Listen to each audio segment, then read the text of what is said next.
He once said the game of baseball had done as much for him as he had done for it. 60 years ago this weekend, Jackie Robinson made history breaking the color barrier in Major League Baseball. Well, on Sunday, the league will pay tribute to Robinson and his lasting influence on American culture. The baseball legend was and continues to be an inspiration to many. In tonight's Extra, Greg Vandergrift introduces us to a Minnesota man who developed a very special bond with number 42, and decades later, he continues to carry on Robinson's legacy. I love the game. To tread on a big league field is a dream. This day, college kids chase dreams at the Dome. Yeah, I love it. Yeah, I love baseball. And fan Ron Rabinovitz knows they're playing in the shadow. They had an unveiling. It was like a sheet over that, and it dropped. Of perhaps baseball's greatest dreamer. Number 42. My favorite number. Number 42, Jackie Robinson, 60 years ago, dashed through baseball's color barrier alone, years before the dreams of the modern civil rights movement.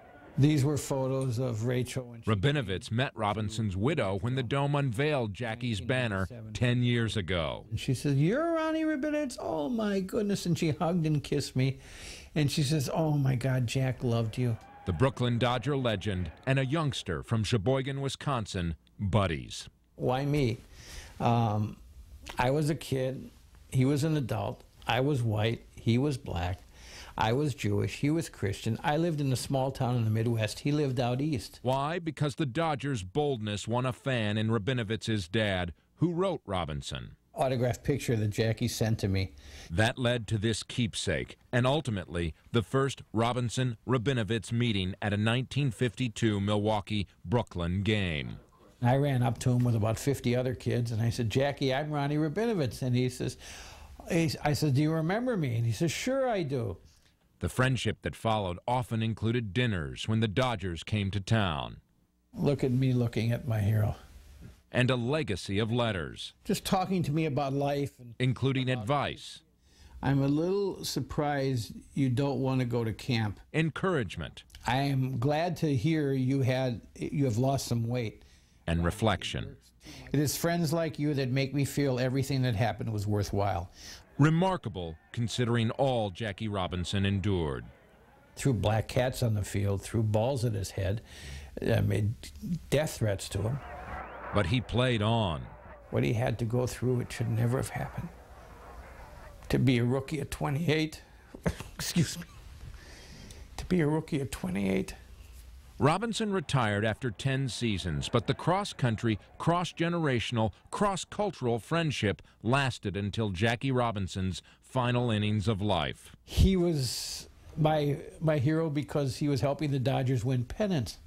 But as I grew up, I realized how much more than just baseball Jackie Robinson was. What he did for this country, what he did for this world.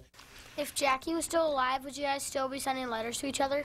You bet. Rabinovitz makes certain today's kids understand the bridges Robinson built, spanning senseless divides that Rabinovitz also experienced with a classmate. And one day he came to me and he said, "I can't play with you anymore." And I said, "Why?" He says, "Because you're Jewish." And I went home, I cried. I was so sad. But in the spirit of Jackie Robinson, friendship grew from that pain. And in his spirit, Rabinovitz runs the race begun 60 years ago in hopes of fulfilling a dream. This was a baton that Jackie passed on from him to me. And I've taken that baton, and I'm trying to pass that on to the world. And many times we'd have lunch. Sometimes we'd just talk on the phone, depending on his schedule. For the KARE 11 News Extra, I'm Greg Vandergrift. Major League Baseball will honor Jackie Robinson on Sunday with various tributes. Several players around the league, including Torrey Hunter and Rondell White of the Twins, plan to wear the number 42 in honor of Robinson. If you want to know more about his life, his career, his legacy, log on to KARE11.com and click on Extras. There you will find an interactive site commemorating the 60th anniversary of Robinson's entry into Major League Baseball. Well, Sunday at 10, a new take on the tale of the three little bears. Different circumstances.